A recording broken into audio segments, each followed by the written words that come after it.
এই মসজিদ কি জিনিস? আল্লাহ নবী সাল্লাল্লাহু তাআলা সাল্লাম মদিনার জমিনে যখন প্রথম গেলেন, আল্লাহ নবী সাল্লাল্লাহু তাআলা আলাইহি ওয়াসাল্লাম মদিনার জমিনে সাহাবীদেরকে ডেকে মিটিং করলেন, পরামর্শ করলেন। এক দেশ থেকে আরেক দেশে গিয়ে একটা মানুষ যদি সবের ডাক দেয়, মানুষে ভাববো যে আমরা কইব একটু বাড়ি বেঁধে দাও, একটু জায়গা দাও, বাসা দাও, এরকম কইব না। সব মানুষ ডাকে আল্লাহ নবী বলেন তোমরা আমার জন্য একটা মসজিদ বানায়া দাও। সুবহানাল্লাহ কোন। এই যে মসজিদ, যেই মসজিদ মসজিদে নববী, যেখানে আল্লাহ নবীর রওজা পাক, নবীজি এই জায়গা পছন্দ করলো। কিন্তু এই জায়গা দুইজন এতিমের সম্পত্তি। আল্লাহ নবী এতিমের সম্পত্তি কিন্না মসজিদ বানাবে, মাংনা না। চিন্তায় পড়ে গেছে, পয়সা নাই। নবী মদিনার জমিনে গেছে, কারোর সাথে চিনা জানা নাই, পয়সা নাই, কি দিয়ে মসজিদ বানাবে? আল্লাহ নবীর চোখ থেকে পানি পড়তেছে, মসজিদ বানাবে একটা পয়সা নাই। হযরতে আবু বকর সিদ্দিক রাদিয়াল্লাহু তাআলা আনহু দাঁড়ায় গেছে, ডাক দিয়ে বলে নবী গো, আপনার জন্য জীবন দিতে রাজি আমি। বিবি বাচ্চা সব ছাড়ছি, ধন দৌলত সব ছাড়ছি, বাড়ি ঘর ছাড়ছে, মদিনায় আপনাকে নিয়ে পড়ছে। আপনি মদিনার জমিনে কানবেন, চোখের পানি ফেলবেন, এটা আমি আবু বকর সইতে পারি না। পয়সার জন্য চিন্তা করবেন না নবী, আমি আবু বকর এখনো জিন্দা আছি। 10 দিরহাম পয়সা আমি লুকায় আনছিলাম আপনার জন্য। 400 কিলোমিটার রাস্তা আল্লাহর বন্ধুকে নিয়ে হিজরত করতেছে। আল্লাহ নবীর ক্ষুধার তাড়নায় কষ্ট হতে পারে, পানির জন্য কষ্ট হতে পারে, সেই জন্য 10 দিরহাম পয়সা আমি লুকায় আনছি। আল্লাহর নবীর কোনো জায়গায় কষ্ট হলে একটু দুধ কিনে খাওয়াবো। ইয়া রাসূলুল্লাহ, এই 10 দিরহাম পয়সা আমি আবু বকরের জীবনের সম্পদ, আর কিছু নাই। এই 10 দিরহাম পয়সা মসজিদের জন্য আমি আপনার হাতে দিয়া দিলাম। 10 দিরহাম পয়সা আবু বকর দেয়া দিছে। কত? একটা মানুষ রাও সাও করে না, আল্লাহু আকবার। আচ্ছা, এই যুগে 10 দিরহাম দিয়ে যদি মদিনাতে আবু বকর মাটি কিনতো, কয় বিঘা কিনতাল লইলে? কয়েক বিঘা কিনতাল লইলে, কিনতাল নইলে মাটি কিনছে না, পয়সা দেয়ালছে কই? মসজিদ পাইছে কি? আল্লাহ নবী পয়সাটা হাতে নিয়ে এটা করে কে না সিগন্যাল দিতেছে যে নালে তো হুজুর ওয়াজ ছাড়তো না, এই বুদ্ধিবেন। হ্যাঁ, পয়সাটা দিল কই? মসজিদ। কার হাত? আল্লাহ নবীর হাত। আল্লাহ নবী কি জানে না আবু বকরের হাতে আর পয়সা নাই?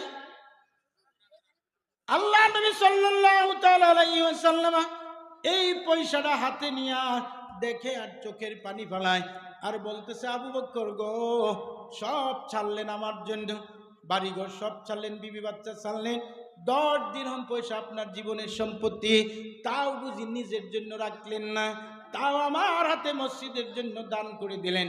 আমি নবী আপনাকে কি দেই? আপনার জন্য আমি নবী একটা পুরস্কার দিলাম। আমি নবী দুনিয়া থেকে চলে যাব, আপনি আবু বকর দুনিয়ায় থাকবেন। আপনি আবু বকর যেদিন কবরে আসবেন, আপনার কবরটা আমি নবী জান্নাতের বাগানে বানায় রাখবো। আল্লাহ নবী বলছে আবু বকর, আপনার কবরটা আমি জান্নাতের বাগানও করে রাখবাম, মনে আছে না? এবার আবু বকর, আল্লাহ নবী দুনিয়া থেকে বিদায় হয়ে গেলেন। হযরত আবু বকর খলিফা হইলেন। 2 বছর 8 মাস হযরতে আবু বকর খলিফা। মসজিদ কারে কয়? 2 বছর 8 মাস আবু বকর খলিফা। ফজরের নামাজ আদায় করে হযরতে আবু বকর, ওমর ফারুক, উসমান গনি, হযরত আলীকে ডাক দে বলে, ওমর ও উসমান ও আলী, আমি আবু বকর তোমাদের সাথে 2টা কথা বলি। কি বলে? আমি আবু বকর দুনিয়া থেকে চলে যাব, আমার যাওয়ার টাইম হয়ে গেছে। তারা বলে আপনি যাইবেন গে, কেমনে বুঝলেন? বলে আজকে রাত্রে আল্লাহর নবীর স্বপ্নে দেখছি, আল্লাহর নবী আমারে ডাক দিছে, সেই জন্য আমি বলছি আমি থাকতাম না। তবে আমার 2টা কথা বলে কি, আমি আবু বকর যদি মারা যাই, আমার গোসলটা হযরত আলী দিবা, আমার কাফন উসমান গনি তুমি কাফন করবা, ওমর তুমি আমার জানাজা করবা। 3 কথা। ওমর ফারুক বলে আবু বকর গো, জানাজা পড়বে আমি ওমর ফারুক, কফন দিবে উসমান গনি, গোসল দিবে হযরত আলী, কিন্তু আপনাকে কোথায় কবর দিতে হবে এই কথা তো বললেন না। কই কবর দেবে এটা তো কইলেন না। হযরত আবু বকর সিদ্দিক রাদিয়াল্লাহু তাআলা আনহু চোখের পানি ছেড়ে ছেড়ে কান্দে, ও ওমর, আল্লাহর নবীর সাথে আমি মদিনায় হিজরত করেছিলাম, আল্লাহর নবী মসজিদ বানাবে, নবীর হাতে পয়সা নাই, মাটি কিনবে মসজিদ বানাবে, পয়সা নাই। আমি আবু বকর আল্লাহর নবীর হাতে প্রথম 10 দিরহাম পয়সা দিছি। উমর বলে হ্যাঁ হ্যাঁ আমি সাক্ষী। আবু বকর বলে উমর, আল্লাহর নবী পয়সা হাতে নিয়ে কি বলছিল? আল্লাহর নবী বলছিল, আবু বকর সব কিছু শেষ করে দিয়ে জীবনের শেষ টাকা আপনি মসজিদের জন্য দিলেন আমার হাতে। আমি ওয়াদা দিলাম আপনি কবরে যেদিন আসবেন আপনার কবরটা আমি জান্নাতের বাগানে করে রাখবো। উমর ফারুক বলে হ্যাঁ হ্যাঁ এই কথা আল্লাহর নবী বলছে, আমি সাক্ষী। আবু বকর বলে উমর তাহলে এই দুনিয়াতে জান্নাতের বাগান কই জানো রে? উমর বলে না। আবু বকর বলে উমর আমি আল্লাহর নবীর জমান মুবারকে শুনছি, আল্লাহর নবীর কবর মুবারক যেখানে, এই কবরটা এই জায়গাটাই দুনিয়ার 8টা বেহেশত থেকে দামি বেহেশত। উমর বলে তাহলে কি বলতে চান? এবার আবু বকর বলতে আমি ওয়াজ শর্ট করে দিছি, আপনারা বুঝতেছেন তো, দেরি তো না, আমি শর্ট করে দিছি 2-4 মিনিট, মসজিদের জন্য কিছু করিয়া যান। হযরতে আবু বকর কি পাইছে দেখেন, দুনিয়ার মাটি বাড়ি দৌলতের কথা না, কি পাইছে? আল্লাহর নবী সাল্লাল্লাহু আলাইহি সাল্লাম যা ওয়াদা করেছে 10 দিরহাম পয়সা আবু বকর মসজিদের জন্য দেওয়ার কারণে আবু বকরের জন্য নবীর ওয়াদা পুরা হয়ে গেছে। কি ওয়াদা? এবার হযরতে আবু বকর সিদ্দিক বলতেছে উমর আমি যদি মারা যাই গোসল দিবে আলী, কফন দিবে উসমান গনি, তুমি জানাজা পড়ায়া আমার লাশ আল্লাহর নবীর রওজায় নিয়ে যাইবা, তোমরা কবর খুঁজছো না। গোসল দিবে আলী, কফন দিবে উসমান গনি, জানাজা পড়াইবা তুমি। উমর আমার কবরটা কোথায় হবে এটা আল্লাহর নবী কবর থেকে বলবে, তোমরা কবর খুঁজছো না। সুবহানাল্লাহ। কত বড় কথা! আল্লাহর নবী তখন কবরে আছেন, হযরতে আবু বকর মারা গেছে, ওনার লাশ আল্লাহর নবীর রওজার সামনে নেওয়া হয়েছে। হযরত উমর ফারুক রাদিয়াল্লাহু তাআলা আনহু আল্লাহর নবীর রওজার ভিতরে ঢুকছে, সালাম দিয়ে প্রশ্ন করেছে নবী গো আপনার প্রিয় সাহাবী আবু বকর মারা গেছে, উনি ওসিয়ত করে গেছে গোসল দিবে আলী, কফন দিবে উসমান গনি, জানাজা পড়ায় আমি, কিন্তু আবু বকরকে কোথায় কবর দিতে হবে এই কথাটা বলে দেওয়ার দায়িত্ব আপনার রাসূলকে দেয়া গেছে। ইয়া রাসূলুল্লাহ ইয়া হাবিবাল্লাহ, হযরত আলী গোসল দিছে তার দায়িত্ব আদায় করেছে, উসমান গনি কফন পড়াইছে তার দায়িত্ব আদায় করেছে, আমি জানাজা পড়াইয়া দিছি আমার দায়িত্ব আদায় করেছে। এবার আবু বকরকে কোথায় কবর দিতে হবে এই কথাটা আপনি কবর থেকে বলে দেন। ইতিহাস সাক্ষী দেয় হযরত ওমর প্রশ্ন করতে দেরি হয়, আল্লাহর নবী কবর থেকে জবাব দিতে দেরি হয় না। ওমর আমার আবু বকরকে আমি রাসূলের সঙ্গে কবর দিয়া দাও। এত বড় ভাগ্য আর দুনিয়ার কোনো মানুষের হয় না।